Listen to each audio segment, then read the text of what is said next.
Om Namah Shivaya. Good morning to all of you. Dear students, in chapter 5, Law of Motions,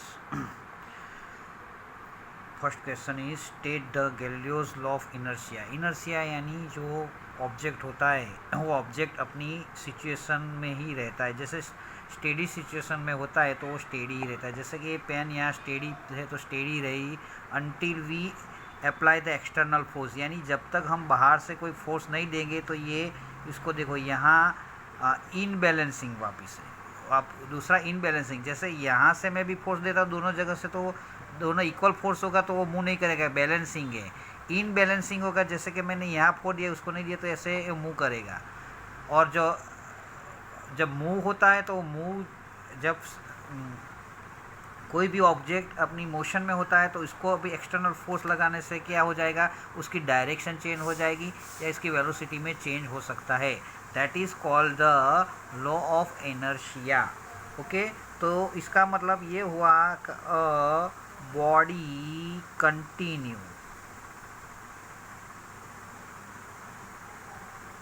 continues to move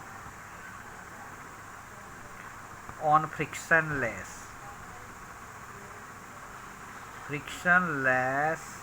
surface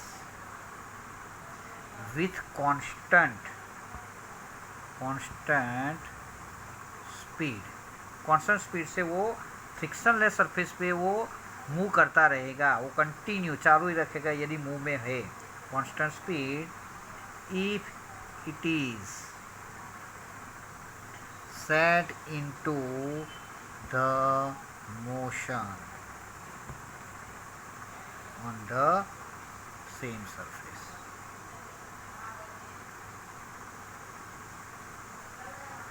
Okay, तो this is the first Galileo का inertia का law है. यानी steady object होगा steady रहेगा और movable object होता movable हो रहेगा जब तक उनको एक्सटर्नल फोर्स नहीं दिया जाएगा तब तक. ओके, अच्छा चलो, फोर्स चीज क्या होता है. Discuss the matter of question. Discuss the nature of force. Force को हम क्या एफ बोलेंगे, एफ फोर्स. ओके, तो a body which is rest यानी रेस्ट में है, cannot move by itself. बराबर, body which is rest cannot move है बाई इटसेल्फ, वो अपने आप कोई भी मूव नहीं करेगी. तो इसका मतलब क्या हुआ, तो to bring the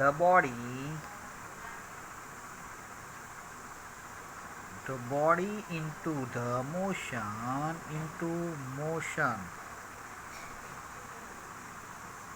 or stop the motion of the body. यानी जो रेस्ट होता है उसको मूव करने के लिए और जो मूव होता है उसको रेस्ट करने के लिए, बराबर. या फिर क्या, stop the motion of the body और to change the direction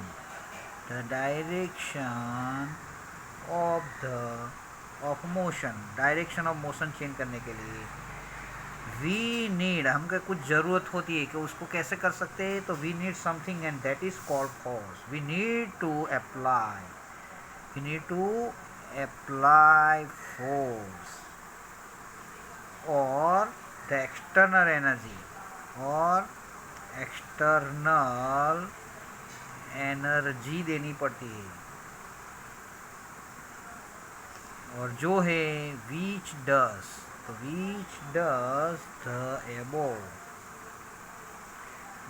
above mentioned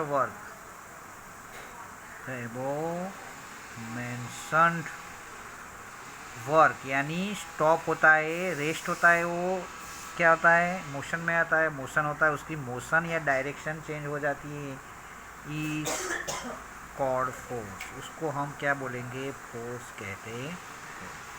बराबर। चलो अब देखते हैं Newton's first law of motion. Question दूसरा है Newton's first law of motion. Newton का पहला है बराबर मोशन का फर्स्ट लॉ है stationary object remains stationary and the object performing uniform linear motion continue to do so unless the unbalanced force acts on it। बराबर। Unbalance यानी अभी मैंने बताया बैलेंस दोनों साइड से इक्वल फोर्स लगेगा तो उसमें कोई चेंज नहीं आएगा। तो ये जो स्टेटमेंट है फर्स्ट लॉ का ये इस तरीके से है और stationery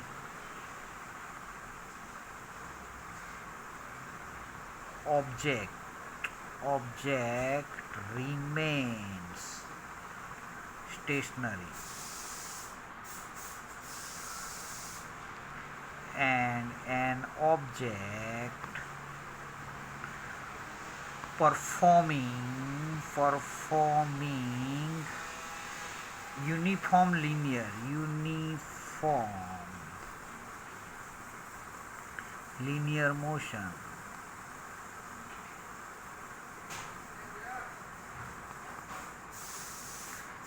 motion continues to do so। यानी जो रेस्ट होता है रेस्ट रहता है और जो मोशन में होता है मोशन में ही रहता है। Do so unless unbalanced force acts on it. Unbalance force जब तक नहीं लगता है तब तक ऐसा ही रहता है। तो दिस इज द और देखो laws of inertia states that a body continues to remain in state of rest or in motion unless an external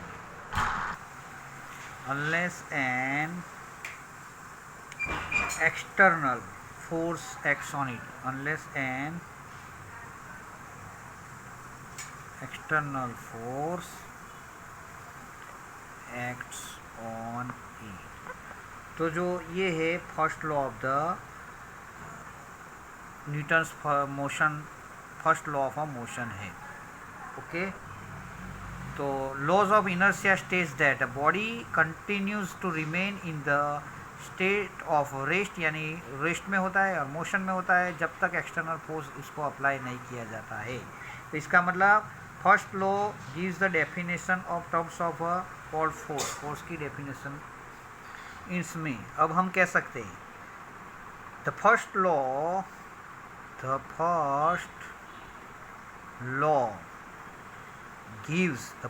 of Newton क्या करता है वो गिव्स द डेफिनेशन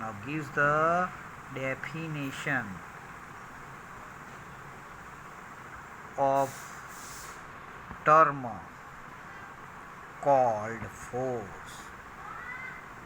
यानी फोर्स की definition first law of Newton देता है।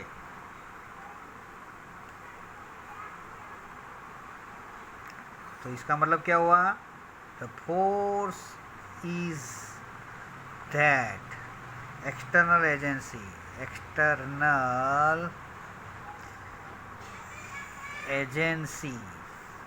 which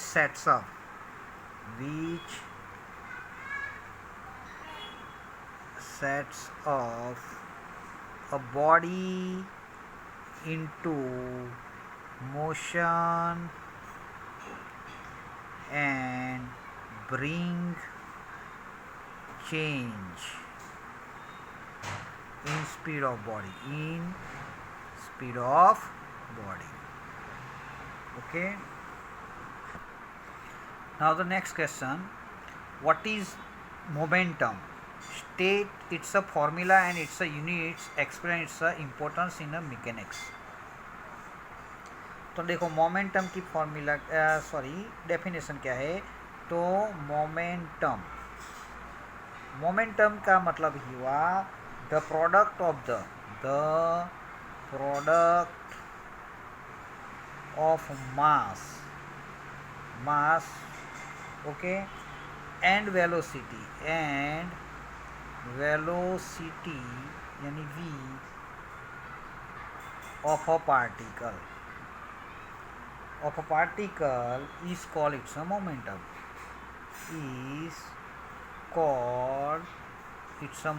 momentum का p दिया जाता है. Okay, is called it's a momentum.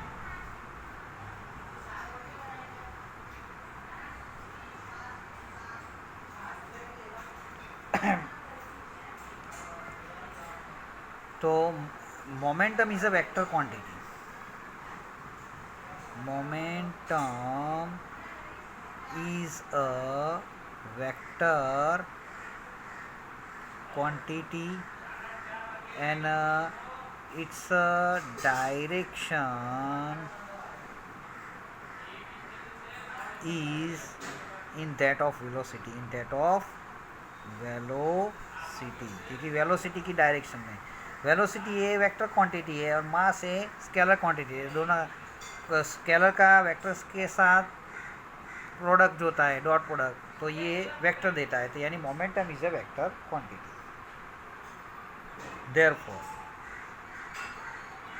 Momentum p is equal to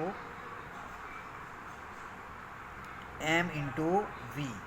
तो जो ये स्केलर है तो इसके लिए डायरेक्शन नहीं, ये मतलब मैग्नीट्यूड है, ये वेक्टर है, ये भी वेक्टर है.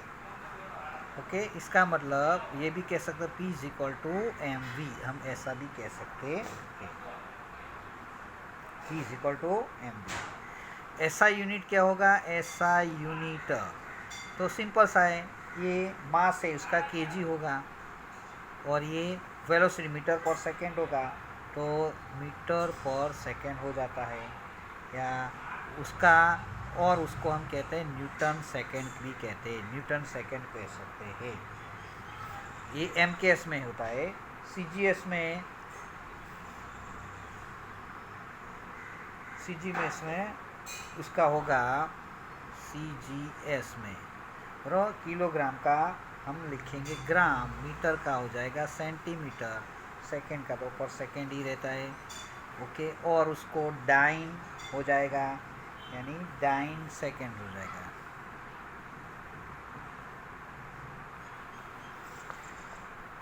ओके, डायमेंशनल फॉर्मूला क्या बनेगा, डायमेंशनल फॉर्मूला में m1 मास का है, m1 है, वेलोसिटी का क्या है मीटर यानी L1 आएगा, और पर सेकेंड है t-1, m1 L1 t-1 momentum का ये डायमेंशनल फॉर्मूला हो गया. ओके, और हमें देखो ये चीज़ समझनी है, momentum is more important, momentum is more important than velocity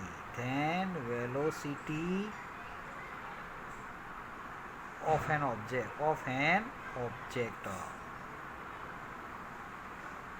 बराबर, ऑब्जेक्ट की वेलोसिटी से उसके मोमेंटम ज़्यादा इम्पोर्टेंट करता है. ओके, तो उसमें एक एग्जांपल कह सकते हैं, एग्जांपल देते हैं कि a car and a truck moving with 50 km/h.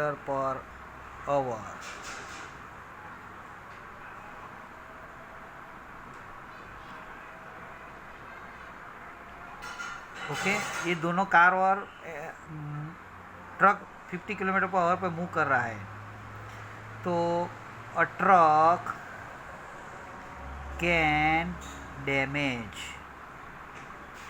Any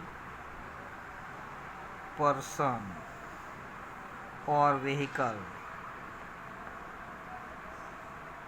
बराबर, a truck can damage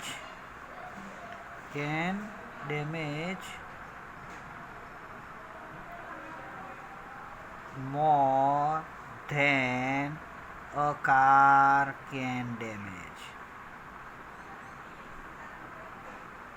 a person or vehicle। बोलो, पता चल गया? दोनों की स्पीड सेम है, लेकिन ट्रक का जो मास ज़्यादा है, इसका मोमेंटम ज़्यादा होगा। कार का मास कम है तो उसका मोमेंटम ज़्यादा था। बिकॉज क्यों? क्योंकि momentum of truck is more than that of car. यानी कार का मोमेंटम से ट्रक का मोमेंटम ज़्यादा है, इसकी वजह से ये हो सकता है। ओके, चलो।